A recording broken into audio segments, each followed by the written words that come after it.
Welcome to my channel. मैं self Farhan Akhtar. आज हम यहाँ पर टॉपिक करने वाले हैं चैप्टर 8 आपका NCERT 11th क्लास की cell the unit of life.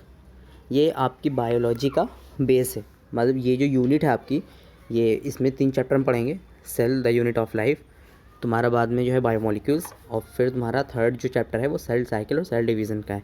ठीक है, तो आज हम फर्स्ट चैप्टर स्टार्ट करते हैं। ये बेस है आपकी बायो का। अगर आप यहाँ से बहुत कुछ चीज़ें ऐसी हैं जो हम पूरी बायोलॉजी के अंदर जो है अप्लाई करते हैं। ठीक है, तो सबसे पहले हम स्टार्ट करते हैं कि ऐसा बोलता है NCERT कि तुम अपने चारों तरफ जब देखोगे तो तुमको लिविंग और नॉन लिविंग चीज़ें दोनों नज़र आएंगी। ठीक है, और लिविंग और नॉन लिविंग दोनों नज़र आएंगी, जाहिर सी बात है। अब उसमें से जो है लिविंग को तुम क्या मतलब जो है पहचान सकते हो, तो इसका जो है बिल्कुल जो है ये है लिविंग। क्या है लिविंग ऑर्गेनिज्म? लिविंग वो है जो सेल से बना हुआ है। सेल का मतलब समझते हो, जिस तरीके से हम लोगों के मकान जो है ईंटों से मिलकर के बनते हैं, उसी तरीके से जो सेल जो होती है, उसी तरीके से जो जैसे एक ईंट और एक सेल, जिस तरीके से ईंटों से मिलकर के हम लोगों का मकान बनता है, घर बनता है, उसी तरीके से जो है सेल जो होती है वो कई सारी सेल मिल करके जो है हम लोगों की बॉडी का फॉर्मेशन करती हैं। ठीक है, बिलियंस ऑफ सेल हमारी बॉडी का फॉर्मेशन करती हैं। और कुछ ऐसी सेल होती हैं जो सिंगल सेल की होती हैं। कुछ ऑर्गेनिज्म ऐसे होते हैं जिनमें एक ही सेल पाई जाती है, उन्हें सिंगल सेल, उन्हें जो है यूनिसेलुलर ऑर्गेनिज्म बोलते हैं। और कुछ जो होते हैं वो कई सारी सेल से मिल करके बनी होती हैं, उनको मल्टी सेलुलर ऑर्गेनिज्म बोलते हैं। तो सबसे पहले जो हम बात ये करते हैं, देखिए यहाँ पर देखिए लिखा हुआ है कि when you look around, ये आप लोग रीड करिएगा। when you look around you see both living and non-living, you must have wondered and asked yourself what is the make organism living or was, ये सब जो है पूरा आपका बेसिक दे रखा है। Answer to this presence of basic unit of life the cell in all living organism. जितना भी लिविंग ऑर्गेनिज्म है उसमें सभी में सेल पाया जाना ज़रूरी है। ठीक है, ऑल ऑर्गेनिज्म, जितने भी ऑर्गेनिज्म हैं वो सब मिलकर के जो है बने हैं, किससे? जो आपके सेल से मिलकर के बने हैं, सेल से मिलकर के बने हैं। और कुछ जो होते हैं वो सिंगल सेल हैं। All organism are composed of cell, some are composed of single cell and are called unicellular organism. समझ रहे ना? जो ऑर्गेनिज्म जो है सिंगल सेल से मिलकर के बने होते हैं उनको जो है हम यूनिसेलुलर ऑर्गेनिज्म बोलते हैं। जो कई सारी सेल से मिलकर के बने होते हैं उन्हें हम मल्टी सेलुलर ऑर्गेनिज्म बोलते हैं। This multi cellular organism. अब जो है सबसे पहले टॉपिक ये आता है, what is a cell? Cell है क्या? ठीक है, यूनिसेलुलर ऑर्गेनिज्म, जो यूनिसेलुलर ऑर्गेनिज्म है, एक सेल उनके पास है, उनके पास जो है इंडिपेंडेंट एग्जिस्टेंस होता है। वो एग्जिस्ट करने के लिए इंडिपेंडेंट होते हैं, किसी के ऊपर डिपेंड नहीं करते हैं, और परफॉर्म करते हैं अपने जो ज़रूरी फंक्शन है, उनको अपनी लाइफ को सरवाइव करने के लिए जो भी ज़रूरी फंक्शन है वो सारे परफॉर्म करते हैं। ये आपका फर्स्ट पॉइंट हो गया इधर, और ये आपका जो है इधर सेकंड पॉइंट हो गया। Performing the essential functions of life, anything less than a complete structure of cell does not ensure independent living। ना समझ रहे ना? कोई भी चीज़ अगर किसी में, तो मतलब कहने का मतलब ये है, अगर एक कंप्लीट सेल से कम स्ट्रक्चर है अगर कहीं पर, तो हम गारंटी के साथ ये नहीं कह सकते हैं कि वो लिविंग ही है। इसलिए गारंटी से हम ये नहीं कह सकते कि वो लिविंग ही है। ठीक है, hence cell is the fundamental structure. ये आपकी सेल की जो आपकी यूनिट वो डेफिनीशन है वो यही है। डायरेक्ट आपसे पूछेगा, क्वेश्चन बनेगा यहाँ से। ठीक है, cell is the fundamental structural and functional unit of all living organism. Cell is the fundamental structural and functional unit of all living organism. ये आपका हो गया। अब सबसे पहले जो लिविंग सेल, जो जीवित सेल जो सबसे पहले देखिए, जीवित कोशिका, वो किसने देखी? Antonie von Leeuwenhoek. Antonie von Leeuwenhoek ने जो सबसे पहले देखी, first saw and described a live cell. ठीक है, सबसे पहले जो है लिविंग सेल को किसने देखा, ये क्वेश्चन बनेगा। किसने? एंटोनी वॉन ल्यूवेनहॉक ने। रॉबर्ट ब्राउन बाद में आए। रॉबर्ट ब्राउन ने डिस्कवर किया क्या, न्यूक्लियस। सेल, ये आपकी मान लीजिए एक सेल है, ठीक है। इसके अंदर ये क्या है, सेल मेम्ब्रेन है। अब सेल मेम्ब्रेन के अंदर जो है, अगर ये प्रोकैरियोट सेल है तो इसमें जो है मेम्ब्रेन बाउंड ऑर्गेनल मतलब जो है न्यूक्लियस नहीं पाया जाएगा। अगर ये आपकी यूकैरियोट सेल है, यूकैरियोट सेल है तो ये जो स्ट्रक्चर होगा ये आपका न्यूक्लियस पाया जाएगा, यहाँ पे एक न्यूक्लियस पाया जाएगा, ठीक है। तो सबसे पहले रॉबर्ट ब्राउन ने बाद में सेल के अंदर क्या देखा, न्यूक्लियस को इन्होंने डिस्कवर किया, न्यूक्लियस को इन्होंने डिस्कवर किया। द इन्वेंशन ऑफ माइक्रोस्कोप, जब माइक्रोस्कोप के निर्माण हुए, ठीक है, इन्वेंशन ऑफ माइक्रोस्कोप, माइक्रोस्कोप का इन्वेंशन हुआ। एंड इम्प्रूवमेंट, और जो पहले जो माइक्रोस्कोप थे उसमें और ज़्यादा इम्प्रूव किया गया, ठीक है। उसमें जो है इलेक्ट्रॉन, और जो इलेक्ट्रॉन माइक्रोस्कोप का जो स्ट्रक्चर पूरा देख सकते हैं। तो जब जो सेल स्ट्रक्चरल की जो है वो डिटेल में जो है स्टडी की गई, उसकी जो है डिटेल में स्टडी कब की गई, जब जो है इलेक्ट्रॉन माइक्रोस्कोप जो है और ज़्यादा एडवांस हो गए, ठीक है। अब यहाँ पर टॉपिक आता है, तो यहाँ पर तुमको बात क्या याद रखनी है, दो चीज़ें याद रखनी है। सबसे पहले, unicellular organism are capable of independent existence performing the essential functions of life, ठीक है। और सबसे पहले सेल किसने देखी, डिस्क्राइब किसने की, एंटोनी वॉन ल्यूवेनहॉक ने। फिर उसके बाद में रॉबर्ट ब्राउन ने न्यूक्लियस को डिस्कवर किया, ठीक है। अब हम बात करते हैं सेल थ्योरी की। सेल थ्योरी की अगर हम बात करते हैं तो सेल थ्योरी जो है किसने दी, माल्थियस स्लाइडन, ये एक जर्मन बॉटनिस्ट हैं। स्लाइडन ये एक जर्मन बॉटनिस्ट हैं, ठीक है। इन 1838 में जो है माल्थियस स्लाइडन ने, ये एक जर्मन बॉटनिस्ट हैं। पहली बात तो ये समझिए आप, स्लाइडन जो है वो क्या है, आपके जर्मन बॉटनिस्ट हैं, जर्मन बॉटनिस्ट हैं। ये आपसे क्वेश्चन पूछा जाएगा, ठीक है। माल्थियस, ये स्लाइडन जो है वो जर्मन बॉटनिस्ट हैं। इन 1838 माल्थियस स्लाइडन, a German botanist, examined a large number of plants and observed that all plants, इन्होंने जो है क्या किया, इन्होंने जो है बहुत सारे प्लांट्स के ऊपर जो है मतलब एक्सपेरिमेंट किया, और इन्होंने ऑब्ज़र्व किया जितने भी प्लांट हैं वो सभी जो है बने हुए हैं अलग अलग तरीके की सेल से, ठीक है। और फिर सेल आगे चल के जो है टिश्यू का फॉर्मेशन करती हैं। ये मान लो एक सेल है, ये एक सेल है, ये एक सेल है, ये एक सेल है, चारों जो है ये मिल करके जो है ये एक टिश्यू का फॉर्मेशन कर लेंगी। ये आपका जो है क्या हो गया, टिश्यू हो गया। एक सेल मतलब कई सारी सेल मिल करके जो है आगे चल के टिश्यू का फॉर्मेशन करती हैं, ठीक है। At about the same time, उसी समय पर, लगभग उसी समय पर जो है क्या हुआ, थियोडोर स्वान जो थे दूसरे साइंटिस्ट थे, ठीक है। थियोडोर स्वान जो है उसी टाइम पर आपके आए, कौन, थियोडोर स्वान। ये आए 1839 में जो है आपके ये आए स्वान, ठीक है। स्लाइडन जो थे वो आपके जर्मन बॉटनिस्ट थे, ठीक है।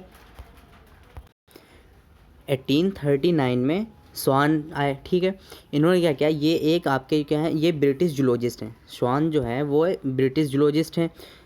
स्वान इज़ अ ब्रिटिश जूलॉजिस्ट। 1839 में studied different types of animal cells and reported that cells a thin layer.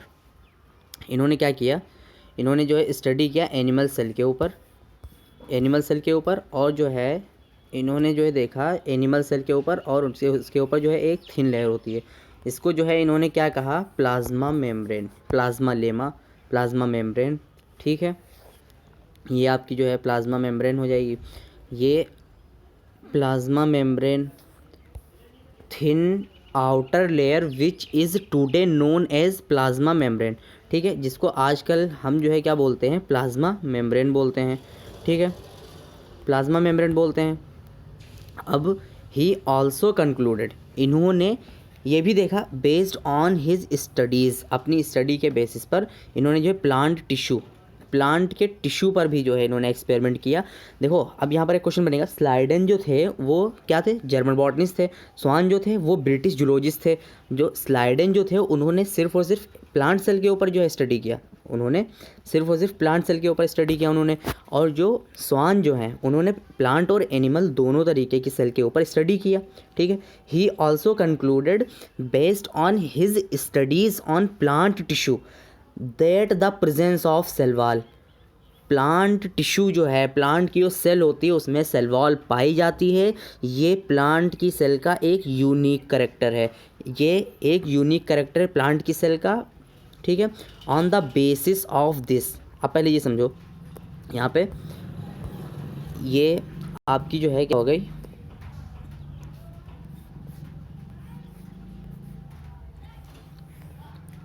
Cell wall, ठीक है। ये हो गया आपकी प्लाज्मा मेम्ब्रेन, सेल वॉल हो गई, प्लाज्मा मेम्ब्रेन हो गई। ये आपका क्या होगा, ये आपकी हो गई प्लांट की सेल, प्लांट सेल। बन भी नहीं रहा यार हमसे ये तो। ये हो गया आपका एनिमल सेल, ये आपका एनिमल सेल हो गया, ये आपका प्लांट सेल हो गया, ठीक है। अब ये आपकी प्लाज्मा मेम्ब्रेन, प्लांट सेल में जो है सेल वॉल पाई जाती है, ये प्लांट सेल का जो है यूनिक करेक्टर था। और प्लांट सेल में सेल वॉल पाई जाती है लेकिन एनिमल सेल में जो है सेल वॉल नहीं पाई जाती है, ठीक है। अब देखो यहाँ पर एक सेल वॉल जो होती है वो होती है आपकी सेलेक्टिवली परमेएबल, सेलेक्टिवली परमेएबल होती है। मतलब जो आयंस का सेल के अंदर कुछ आयंस आते हैं, कुछ जो है मिनरल बाहर जाते हैं, कुछ जो है मतलब जो ज़रूरत की चीज़ें होती हैं वो अंदर आती हैं और जो हार्मफुल चीज़ें होती हैं वो सेल से बाहर उसको सेल रिमूव करती है। तो ये सब चीज़ें सेलेक्टेड होती हैं, सेलेक्टिवली परमेएबल होती है, सेलेक्टिवली परमेएबल होती है, ठीक है। ये सब चीज़ें जो है क्या होती हैं, सेलेक्टिवली परमेएबल होती हैं। अब जब ये सेलेक्टिवली परमेएबल होती है तो अब आगे देखिए, इस बेसिस पर, अब इस बेसिस पर जो है Schleiden on the basis of this Schwann, on the basis of this Schwann proposed the hypothesis that the bodies of animals and plants are composed of cells and products of cell. जो plant और animal की body होती है वो cell और cell के product से मिलकर के बनती है। स्लाइडन एंड स्वान, इन दोनों ने मिल करके, स्लाइडन एंड स्वान टुगेदर, एक साथ में जो है इन्होंने मिल करके एक साथ में together formulated cell theory. Cell theory किसने दी, ये क्वेश्चन बनेगा, ठीक है। सेल थ्योरी दी स्लाइडन एंड स्वान के द्वारा। प्लांट सेल के ऊपर एक्सपेरिमेंट किसने किया, दोनों ने, स्लाइडन एंड स्वान दोनों ने, ठीक है। और जर्मन बॉटनिस्ट, ये सारे क्वेश्चन आपके फ्रेम होंगे। नीट एग्ज़ाम बहुत पूछता है क्वेश्चन, ये बहुत अच्छा खासा क्वेश्चन पूछता है। और जो है फर्स्ट सेल जो है किसने डिस्क्राइब की, और जो है सबसे पहले लाइव सेल किसने देखी, कहाँ जो है क्या हुआ, ये सब चीज़ें बहुत अच्छे क्वेश्चन यहाँ से बनते हैं, इसको थोड़ा सा याद रखिएगा आप लोग। और फिर जो है हम बात करते हैं Schleiden formulated cell theory. This theory however did not explain, इनकी जो थ्योरी थी इन्होंने ये एक्सप्लेन नहीं किया कि नई सेल कैसे बनती है, how new cell were performed. Rudolf Virchow, यहाँ पर अब एक साइंटिस्ट आए हैं रुडोल्फ विर्चो, इन्होंने सबसे पहले जो है एक्सप्लेन किया कि जो है जो नई सेल होती है वो बनती है किससे, प्री एग्जिस्टिंग सेल से, प्री एग्जिस्टिंग सेल से।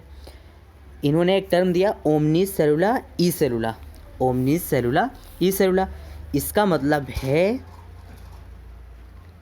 Life new cell formed from pre existing cell, ठीक है। इन्होंने रुडोल्फ विर्चो ने सेल थ्योरी को मॉडिफाई किया। अब इन्होंने जो है मॉडिफाई किया, he modify the hypothesis of Schleiden and Schwann, मतलब cell theory, to give cell theory final shape. Final shape किसने दिया स्लाइडन वो सेल थ्योरी का, तो ये थे रुडोल्फ विर्चो। ये आपका नीट 2020 का क्वेश्चन है, नो सॉरी नीट 2019 का क्वेश्चन है, हाँ नीट 2019 का क्वेश्चन है ये आपका, ठीक है। 2019 में आपसे ये क्वेश्चन पूछा गया है। अब जो है आजकल के टाइम में हम जो है किस तरीके से जानते हैं सेल थ्योरी को, सेल थ्योरी को आजकल के टाइम में हम किस तरीके से जानते हैं, हम जानते हैं ये देखिए, सेल थ्योरी फॉर्मुलेटेड दैट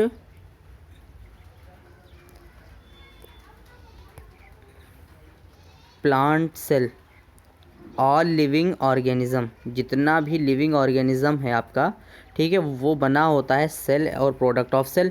ये स्टेटमेंट तो जो है स्लाइडर एंड स्वान ने दिया ही था, ठीक है। All cell are composed of cell and products of cell, ठीक है। फिर सेकेंड स्टेटमेंट ये है, all cells arise from pre existing cell, जो सेल पहले से एग्जिस्ट कर रही होगी उसी से दूसरी सेल अराइज होगी, उसी से दूसरी सेल बनेगी, ठीक है। अब ये यहाँ से एक टॉपिक शुरू हो रहा है आपका, एन ओवरव्यू ऑफ सेल। तो सेल थ्योरी में क्या क्या पढ़ा देख लिया ना हम लोग, ठीक है। ये सारे बेसिक क्वेश्चन हैं, यहाँ से बहुत अच्छा क्वेश्चन फ्रेम होता है और बहुत अच्छे मतलब पॉइंट वाइज क्वेश्चन फ्रेम होता है, सही है। अब सबसे पहले हम बात करते हैं an overview of cell. Cell का ओवरव्यू क्या होता है, सेल के अंदर क्या होता है, वो सब पूरा देखेंगे, ठीक है, टॉपिक है। तो एनसीईआरटी बोला, you have earlier observed cells in an onion peel, ठीक है, अनियन पील, समझ रहे ना, अनियन पील या फिर human cheek sales under the microscope. Microscope के अंदर हम इनकी सेल को आराम से देख सकते हैं, बहुत अच्छे से देख सकते हैं, ठीक है। ये आपकी जो है एनिमल सेल हो गई, ठीक है, ये आपकी प्लांट सेल हो गई। सबसे अब let us recollect there structure, इसके स्ट्रक्चर को हम जो है रिकलेक्ट कर सकते हैं। द अनियन सेल, जो अनियन की सेल होती है, ये आपकी एक प्लांट की सेल है, जाहिर से अभी हमने बताया, has a distinct cell wall. इसमें जो है इन्होंने क्या देखा कि सेल वॉल जो है अलग अलग तरीके की, इनकी आउटर बाउंड्री जो होती है वो सेल वॉल पाई जाती है। एड जस्ट सेल वॉल के जस्ट बाद में जो है क्या पाई जाती है, सेल मेम्ब्रेन पाई जाती है। सेल वॉल के जस्ट बाद में सेल मेम्ब्रेन पाई जाती है। ये आपकी जो है प्लांट की सेल, ठीक है, एक हमने अनियन पील ले लिया, उसके बाद में ये बाहर जो है सेल वॉल पाई जाएगी, उसके अंदर ये आपकी सेल मेम्ब्रेन पाई जाएगी, ठीक है। सेल वॉल पाई गई, सेल मेम्ब्रेन पाई गई। अब देखिए, the cells of human cheek have an outer membrane as, जो आउटर मेम्ब्रेन जो होती है, outer membrane as delimiting structure of cell. Inside the each cell dense membrane bound structure called nucleus, ठीक है। जो इनसाइड द सेल, सेल के अंदर की तरफ क्या होता है, एक मेम्ब्रेन बाउंड स्ट्रक्चर पाया जाता है। ये आपकी सेल है, ठीक है, ये सेल है और इसके अंदर जो है एक मेम्ब्रेन बाउंड स्ट्रक्चर पाया जाएगा, मेम्ब्रेन बाउंड स्ट्रक्चर पाया जाएगा। ये सॉरी मेम्ब्रेन बाउंड स्ट्रक्चर पाया जाएगा। इसको जो है हम नाम देंगे न्यूक्लियस का। ये न्यूक्लियस के अंदर क्या होता है, क्रोमोज़ोम होते हैं। क्रोमोज़ोम में क्रोमैटिन में डीएनए पाया जाता है, ठीक है। पूरी हिस्ट्री चलेगी ये, अभी तक आते हैं, ठीक है। ये हो गया आपका nucleus contains chromosomes, the dense membrane bound structure called nucleus, उसको हमने न्यूक्लियस बोल दिया। This nucleus contains a chromosome, इसमें जो है न्यूक्लियस के अंदर क्रोमोसोम पाए जाते हैं। विच टर्न कंटेन्स जेनेटिक मटेरियल, जो क्रोमोसोम होते हैं वही जो है जेनेटिक मटेरियल, उन्हीं को बोलते हैं, दैट इज़ कॉल्ड डीएनए या cells that have membrane bound nuclei, जिनमें जो है मेम्ब्रेन बाउंड न्यूक्लियस पाया जाता है, मेम्ब्रेन बाउंड न्यूक्लियाई पाया जाता है, उसको हम बोलते हैं यूकैरियोटिक सेल। जिसमें जो है मेम्ब्रेन बाउंड ऑर्गेनल्स पाए जाएंगे उसमें उसको यूकैरियोटिक सेल बोलेंगे। और जहाँ पर मेम्ब्रेन बाउंड ऑर्गेनल एब्सेंट होंगे, that is lack of membrane bound organelle, is called membrane bound nucleus. जिसमें जो है मेम्ब्रेन बाउंड न्यूक्लियस नहीं पाया जाएगा उसको हम प्रोकैरियोटिक सेल बोलेंगे। यूकैरियोटिक सेल क्या, यूकैरियोटिक सेल जिसमें जो है मेम्ब्रेन बाउंड न्यूक्लियस नहीं पाया जाएगा उसको प्रोकैरियोटिक सेल बोलेंगे। जिसमें जो है मेम्ब्रेन बाउंड न्यूक्लियस पाया जाएगा उसको जो है हम यूकैरियोटिक सेल बोलेंगे। In both prokaryotes and eukaryotic cell, both prokaryotic और यूकैरियोटिक सेल में a semi fluid matrix called cytoplasm. Cytoplasm दोनों में पाया जाएगा। साइटोप्लाज्म प्रोकैरियोटिक सेल में भी पाया जाएगा, ठीक है, यूकैरियोटिक सेल में भी पाया जाएगा। वॉल्यूम ऑफ सेल, साइटोप्लाज्म जो है वो सेल का वॉल्यूम है। साइटोप्लाज्म क्या है, ये सारा जो भी पार्ट दिखाई पड़ रहा ना, ये जो भी पार्ट है ये तुम्हारा साइटोप्लाज्म है, ठीक है। ये सारा जो इधर उधर का पार्ट है पार्ट्स का, ये साइटोप्लाज्म हो गया। The cytoplasm is main arena of cellular activities. Cytoplasm is main arena of cellular activities. The cytoplasm of main arena of cellular activities of both plants and animal cell. ये आपका exam में NEET में question पूछा गया है,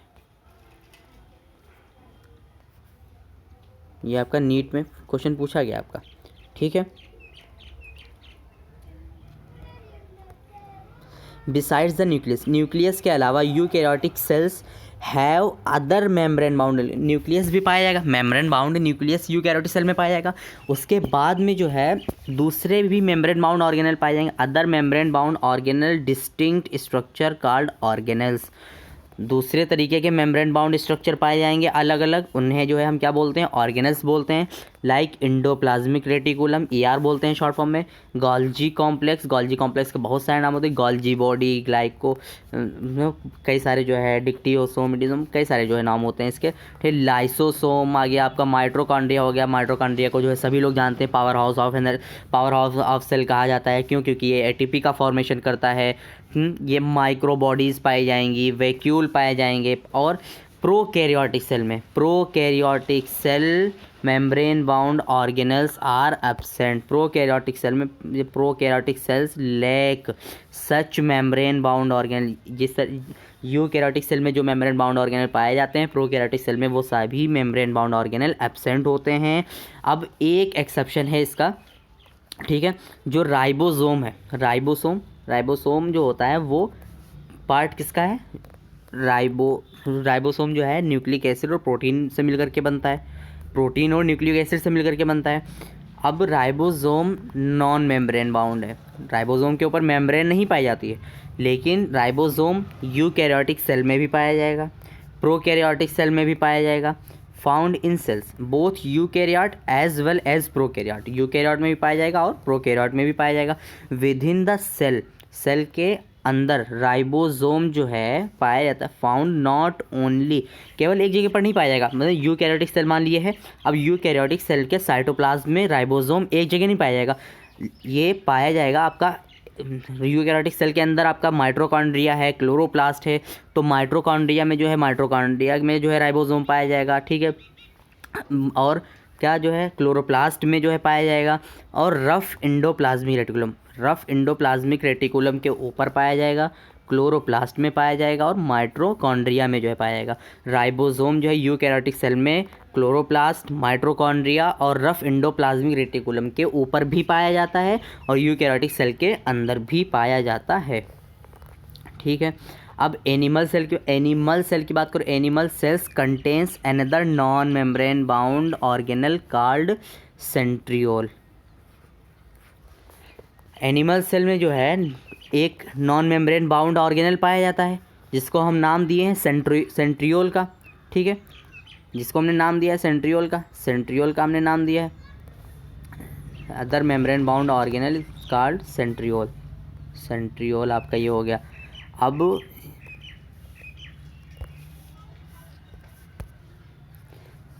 ये centriole जो होता है ये सेल डिवीज़न में रोल प्ले करता है, सेंट्रियोल सेल डिवीज़न में हेल्प करता है। अभी हम जब cell cycle and cell division 3rd chapter इस यूनिट का पढ़ेंगे, तो उसमें डिटेल में जो है बताएगा सेंट्रियोल का क्या जो है काम होता है। सेंट्रियोल स्पिंडल फाइबर का फॉर्मेशन करता है, स्पिंडल फाइबर जो है क्रोमोसोम से जो है क्रोमेटिड से अटैच होते हैं, फिर उसका जो है अलाइनमेंट होता है, मेटा फेज़ आती है, एनाफेज़ आती है, सारा जो है डिस्कशन करेंगे सेल साइकिल और सेल डिवीज़न में, ठीक है। अभी यहाँ पर जो है हम देख रहे हैं, अब cell differ greatly in size. Cell जो होती हैं वो साइज़ में डिफ़र होती हैं, शेप में, और इनकी एक्टिविटीज़ भी जो है अलग होती हैं। फॉर एग्ज़ाम्पल जैसे माइकोप्लाज्मा, हम बात करते हैं माइकोप्लाज्मा की। माइकोप्लाज्मा स्मॉलेस्ट सेल होती है, सबसे पहली बात स्मॉलेस्ट सेल होती है, ठीक है। और माइकोप्लाज्मा स्मॉलेस्ट सेल है, इसका जो साइज़ होता है वो आपको याद करना है 0.3 micrometer. Smallest cell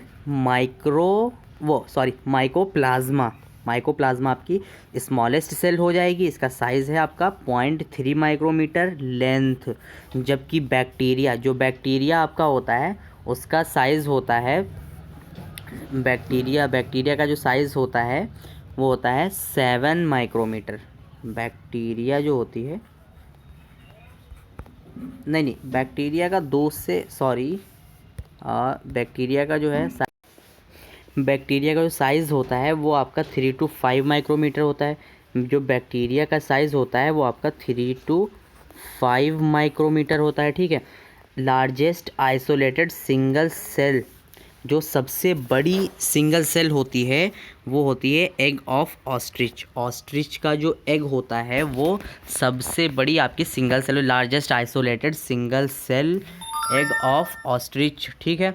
among multi cellular organism, जो मल्टी सेलुलर ऑर्गेनिज्म होते हैं, human RBC are about 7 micrometer, ठीक है। आरबीसी का साइज़ आपसे पूछा जाता है, आरबीसी जो है वो आपकी 7 माइक्रोमीटर की है, 7 माइक्रोमीटर, ठीक है। अब इन डायमीटर नर्व सेल जो होती है वो लॉन्गेस्ट सेल नर्व सेल क्या लॉन्गेस्ट सेल हो जाएगी, लॉन्गेस्ट सेल नर्व सेल हो जाएगी। Cell also very greatly in their shape, cell जो है शेप में भी जो है अलग अलग तरीके की होती हैं। They may be disc like polygonal, disc like हो सकती हैं, पॉलीगोनल हो सकती हैं, कलमनर हो सकती हैं, क्यूबॉइडल हो सकती हैं, थ्रेड लाइक हो सकती हैं, और even irregular. The shape of cell may vary with the function they perform, जो सेल का शेप होता है वो उनके, अब सेल का फंक्शन क्या है, सेल का रोल क्या है बॉडी के अंदर, तो उस तरीके से जो सेल का फंक्शन होता है वो डिस्क्राइब होता है, सेल के फंक्शन के बेसिस पे उसका शेप होता है, ठीक है। तो जैसे कि WBC जो होती है, WBC क्या करती है, WBC का काम होता है फैगोफाइटोसिस। फैगोफाइटोसिस का मतलब ये होता है कि ब्लड कैपिलरीज़ में जो है ब्लड सेल है WBC, ब्लड कैपिलरीज़ में जो WBC होती हैं वो अगर बॉडी के ऊपर जो है कोई भी फॉरेन पार्टिकल या फॉरेन एजेंट जो है अटैक कर रहा है, फॉरेन एजेंट अगर कोई अटैक कर रहा है तो क्या करेगा, जो WBC होगी वो ब्लड कैपिलरीज से पोर्स के थ्रू बाहर आएगा। ब्लड कैपिलरीज में पोर्स पाए जाते हैं, WBC बाहर आ करके जो है वो जो फॉरेन पार्टिकल होता है, फॉरेन एजेंट होता है, वो जो है उसको WBC जो है उसको ख़त्म कर देता है, डिस्ट्रॉय कर देता है। तो WBC का शेप होता है वो अमीबॉइड शेप होता है, मतलब अमीबॉइड शेप का मतलब जो है वो कोई भी तरीके का शेप ले सकता है। जब वो किसी भी तरीके का शेप ले सकता है तब जो है आसानी से जो है पोर से जो है बाहर निकलेगा, बाहर निकल करके जो है फॉरेन पार्टिकल जो होता है, फॉरेन एजेंट होता है, उसको डिस्ट्रॉय कर देगा और आपकी बॉडी जो है अपने नॉर्मल फंक्शन में वर्क करने लग जाएगी। अब यहाँ पर जो है सबसे पहले बात करते हैं प्रोकैरियोटिक सेल की। तो मेरे ख्याल से प्रोकैरियोटिक सेल का टॉपिक बाद में किया जाए क्योंकि बहुत ज़्यादा हो जाएगा। तो और एक आप लोगों से रिक्वेस्ट ये है कि इस टाइम पर पेंडेमिक चल रहा है और सभी लोग अपने अपने घर पे रहिए, सभी लोग अपना अपना ख्याल रखिए, ठीक है। Best of luck. अच्छा ये देखिए डायग्राम देख लीजिए, ये अभी WBC हमने बताया, WBC जो होती है वो अमीबॉइड शेप की आपकी होती है, WBC अमीबॉइड शेप की होती है, ये फैगोफाइटोसिस करती हैं। WBC का जो फंक्शन होता है वो फैगोफाइटोसिस होता है। RBC जो होती हैं वो आपके राउंड एंड बाइकॉनकेव होती हैं। नर्व सेल जो होती हैं ब्रांच्ड एंड लॉन्ग होती हैं, लॉन्ग एंड ब्रांच्ड आपकी नर्व सेल होती हैं, ये आपकी हैं, ठीक है। जो ट्रैकीड होती हैं, ट्रैकीड जो होती हैं वो आपकी क्या होती हैं, इलॉन्गेटेड होती हैं, ट्रैकीड इलॉन्गेटेड होती हैं, क्योंकि ट्रैकीड जो होती हैं इलॉन्गेटेड होती हैं, ये जो है वाटर और मतलब जाइलम फ्लोएम का ये ट्रांसपोर्ट करते हैं, ठीक है। उसमें जो है रोल प्ले करते हैं। मीज़ोफिल सेल जो होती हैं फोटोसिंथेसिस में जो है bundle sheath cell, mesophyll cell हम सारा पढ़ेंगे, ठीक है। राउंड एंड ओवल शेप की होती हैं। और कलमनर एपिथेलियल सेल जो होती हैं वो लॉन्ग एंड नैरो होती हैं। ये सारे आपको याद करने, ठीक है। RBC round and biconcave, WBC amoeboid shape, columnar epithelial cells long and narrow होती हैं, nerve cell branched and long होती हैं, ट्रैकीड जो होती है वो इलॉन्गेटेड होती है, मीज़ोफिल सेल जो हैं वो राउंड एंड ओवल शेप की होती हैं, ठीक है। तो ये जो है आपके 6 दे रखे हैं NCERT में। देखिए ये NCERT में आपका दे रखा है तो ये आपका इम्पॉर्टेंट हो जाता टॉपिक है, ठीक है। NCERT के बाहर हम कुछ भी नहीं जो है कर रहे हैं। और जब हम एनसीईआरटी के बाहर जा ही नहीं रहे हैं, तो एनसीईआरटी के बाहर हम जब टॉपिक नहीं करेंगे तो जाहिर सी बात है, जब नीट एग्ज़ाम जो है एनसीईआरटी से क्वेश्चन पूछ रहा है, तो इसके बाहर जब क्वेश्चन नहीं आ रहा है, 89 क्वेश्चन जो है, पिछली बार भी नीट 2020 में भी 89 क्वेश्चन आपके बायो में एनसीईआरटी से ही आए थे। और ये सारे शेप वगैरह जो है दे करके क्वेश्चन पूछ लेता है। यहाँ से क्वेश्चन अब जो है आप थ्योरी पढ़िए, एनसीईआरटी पढ़िए, रिवाइज़ करिए, उसके बाद में जो है क्वेश्चन की प्रैक्टिस करिए, एग्ज़ाम करीब में है।